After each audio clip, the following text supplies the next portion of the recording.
ମାନେ ଚିନ୍ତା କରିବା ଈଶ୍ୱରଙ୍କ ବାକ୍ୟ ଆଜି ଆମେ ଧ୍ୟାନ କରିବା ଯାହାକି ପରମେଶ୍ୱରଙ୍କ ବାକ୍ୟ ଆମମାନଙ୍କୁ ପ୍ରକାଶ କରୁଅଛି। ବର୍ତ୍ତମାନ ପରମେଶ୍ୱରକୁ ସାକ୍ଷାତ କରିବାର ସମୟ ଆସିଛି। ହାଲେଲୁୟା। ପରମେଶ୍ୱରକୁ ସାକ୍ଷାତ କରିବାର ସମୟ ଆସୁଛି। ବର୍ତ୍ତମାନ ଫଳକ ମଣ୍ଡିତ ଗୃହରେ ବାସ କରିବାର ସମୟ ନାହିଁ। ନିଜ ନିଜର ସୁଖ ଅଭିଳାଷରେ ଜୀବନ କାଟିବାର ଆଉ ସମୟ ନାହିଁ।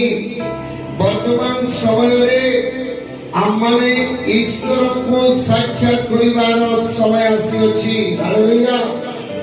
ତେଣୁକରି ମୋର ପ୍ରିୟ ଲୋକମାନେ ଈଶ୍ୱରଙ୍କୁ ସାକ୍ଷାତ କରିବା ପାଇଁ ଆମମାନଙ୍କୁ ପ୍ରସ୍ତୁତ ହେବାକୁ ଅଛି। ଯେ ପର୍ଯ୍ୟନ୍ତ ଈଶ୍ୱରକୁ ସାକ୍ଷାତ କରିବା ପାଇଁ ପ୍ରସ୍ତୁତ ନ ହେବେ ଆପଣ ବର୍ଷ ବର୍ଷ ଧରିକି ପ୍ରାର୍ଥନା କରୁଥିବେ, ଗୀର୍ଜା କରୁଥିବେ, ପ୍ରାର୍ଥନା କରୁଥିବେ, ଉପବାସ କରୁଥିବେ, ସବୁ କିଛି କରୁଥିବେ, କିନ୍ତୁ ପ୍ରଭୁଙ୍କୁ ସାକ୍ଷାତ କରିବା ପାଇଁ ଯଦି ପ୍ରସ୍ତୁତ ନ ହେବେ ତାହେଲେ କିଛି ଲାଭ ଦେବ ନାହିଁ। ଆମେ ପ୍ରଭୁ ଯୀଶୁ ଖ୍ରୀଷ୍ଟଙ୍କୁ ଏହି ଜଗତର ସୁଖ ଏବଂ ସୁବିଧା ପାଇଁ ଆମେ ଯୀଶୁକୁ ବିଶ୍ୱାସ କରିନାହୁଁ। ଯଦି এই জীবন পাই খ্রিস্টଙ୍କ ଉପରେ যদি ভরসা ରଖିଛୁ ତାହେଲେ ସମସ୍ତ ମନୁଷ୍ୟ ଠାରୁ ଆମେ ଦୁର୍ଭାଗା ଅଟୁ। ହାଲେଲୁୟା।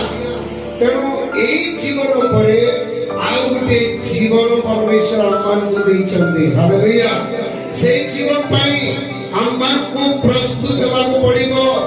ସେଥିପାଇଁ ମୋର ପ୍ରିୟ ଲୋକମାନେ ପ୍ରଭୁକୁ ଆମକୁ ସାକ୍ଷାତ କରିବାକୁ ଅଛି। সেই জীবন দেওয়া পাই প্রভু যীশু এই জগতକୁ ଆସିଲେ, ଆପଣଙ୍କ ପାଇଁ ମୃତ୍ୟୁବରଣ କଲେ, ସମାଧି ପ୍ରାପ୍ତ ହେଲେ, 3 ଦିନ ପରେ ସେ ଉଠିଲେ ଏବଂ 40 ଦିନ ପର୍ଯ୍ୟନ୍ତ ଏ ଜଗତ ମଧ୍ୟରେ ରହିଲେ।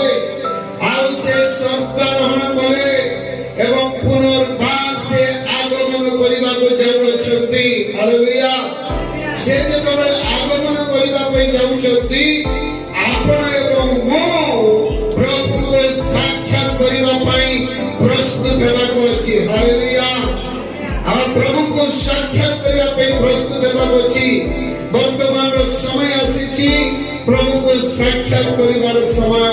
ତେଣୁକରି ମୋର ପ୍ରିୟ ଭାଇ ଭଉଣୀମାନେ ପ୍ରଭୁଙ୍କର ଆଗମନ ସମୟରେ এই ପୃଥିବୀରେ ନାନା ପ୍ରକାର ଚିହ୍ନ ଏବଂ ଲକ୍ଷଣ ସବୁ ଦେଖିବାକୁ ପଡ଼ିବ। ଯେତେବେଳେ ନାନା ପ୍ରକାର ଚିହ୍ନ ଲକ୍ଷଣ ସବୁ ଅଛି